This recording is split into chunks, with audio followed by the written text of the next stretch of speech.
Hi everyone, Comic Book Reviewer here. This time reviewing on Ultimate Armor Wars, issue number 1.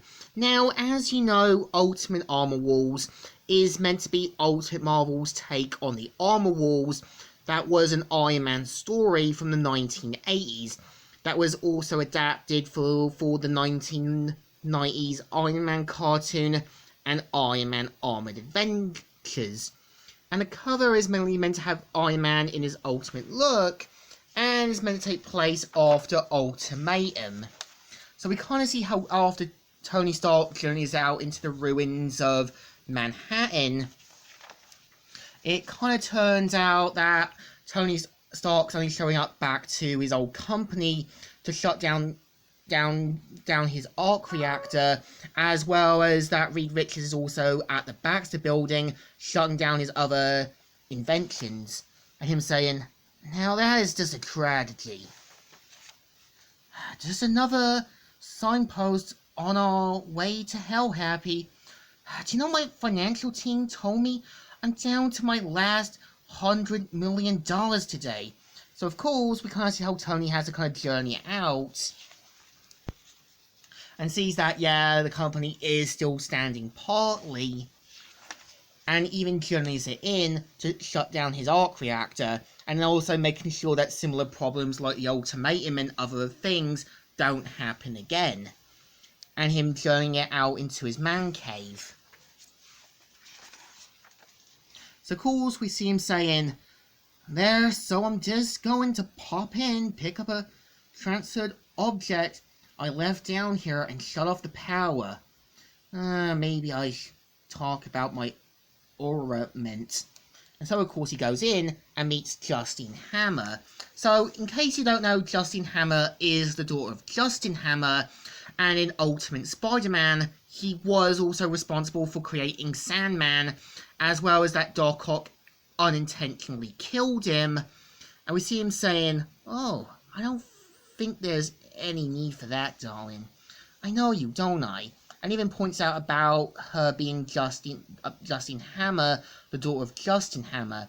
So it turns out that she has special abilities. But of course, we kind of see that Tony knows that she's not okay, and that Justin Hammer gave her enhancements.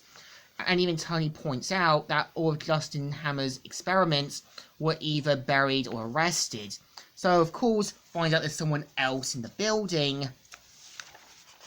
And this is where Ultimate Iron Man meets the ultimate version of Ghost, who has Iron Man's files, and him saying, "That's mine. Put it down, and you can leave here on your feet instead of in a jar." So we kind of see how he teleports it away, and of course tries to duke it out with Ultimate Ghost. And we kind of see how, yeah, Ultimate Ghost tries to flee away. And we see how Justin Hammer takes down Ghost, but of course Ultimate Iron Man ended up getting defeated, and Ghost sort of trying to get away just in time. So they know they have to kind of try to get to him, but knowing that Justin Hammer's not well because of the enhancements that were given to her, we see how Iron Man takes her to his sort of secret location to get her proper help. And of course, is meant to be a big, like, paradise, like, hospital area. And it turns out as soon as she comes to, that there's other corrupted officials and other governments that have Tony Stark's tech. And Tony Stark, knowing that this can't go on, and that it will make him and his company look terrible, so mainly decide to work together to fix the mess. And yeah, this is the story. So I think issue 1 of Ultimate Armor Wars isn't too bad. Again, sometimes redoing an old story means changing some things around, tweaking things a bit, and doing your own take on it. And yeah, we all know that Ultimate Iron Man, Thor, and even Captain America never really had their own series until much later after Ultimatum. I think it's a shame we never got one for Giant Man or Wasp, and as well as other characters that were included in the Ultimate Universe. It does seems like, yeah, Ultimate Marvel had good ideas, and it would have been nice to have seen other takes on the characters a bit more if they had their own series. But I think this one definitely still deserves a thumbs up. Still good, and still alright.